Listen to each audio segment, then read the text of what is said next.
I want to talk a little bit about the style. And this is style that, is relevant to this story in particular, but is also relevant to Hemingway and the stories and novels that he's written. You're probably noticing that this is very spare. There's not a lot of detail, right? There's not a lot of anything other than the dialogue.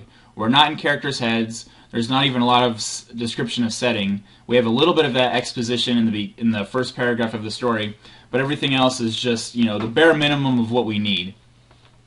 And that extends even to the idea of the operation, because the operation is not identified by name. And I imagine there's some frustration among you guys in class, wondering, why the heck would he just not come out and call it an abortion, right? What's the big deal? Why not go ahead and do that?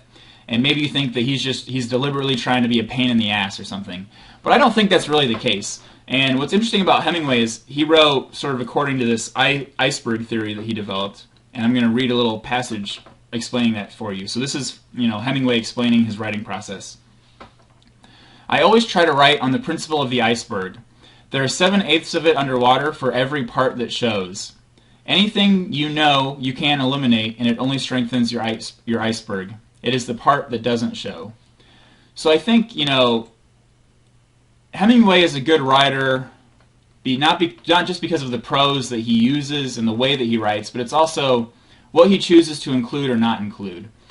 And maybe you're thinking, okay, but why not just make the reader's life easier and acknowledge that the operation is an abortion? And I think there are a couple of reasons. One, it sort of adds to the tension of the story, right? Maybe it makes it difficult to figure out at the beginning, but I think we can figure it out.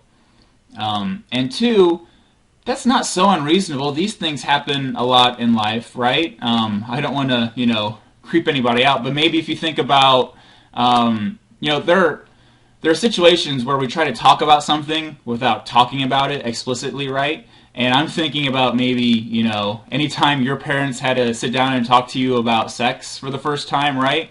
Were they using euphemisms? Were they being very explicit? I imagine some of them were not, and they were trying to dodge around the topic as much as possible.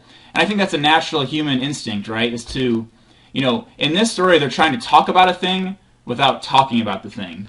And I have a son who's going to be born at the beginning of July, and at some point we'll have to talk with him, and I imagine that will be a very uncomfortable situation to have.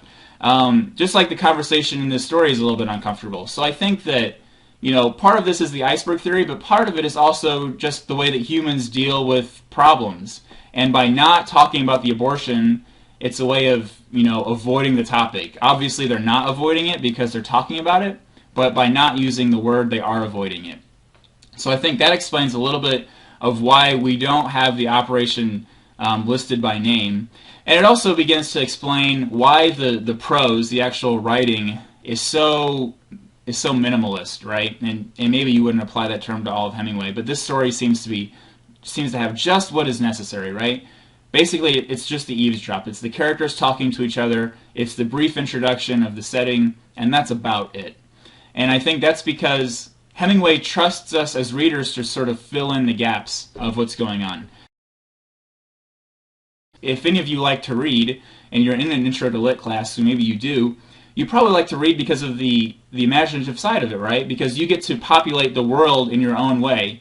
And some authors give you more details than others, but it's that idea of building your own world. I mean, we're all reading the same stories, right? But when we, especially The Village, I have a very vivid image of what The Village is like in The Lottery, and it's probably very different than the images that you all have. And if you think about that setting, we know what's happening in the story, but The Village isn't really described. We don't know what the courthouse looks like. We don't really know. I think we described Mr. Summers a little bit, but a lot of key details about people are missing.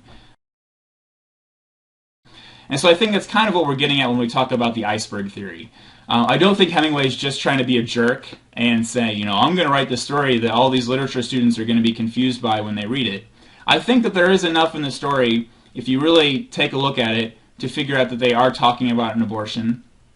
And I think that's, it's not just him being difficult as an author. I think that's something that we do in life, right? I mean, you all probably have, if you're in relationships, you have problems, and do you ever have times where you talk about the problem without actually talking about the problem?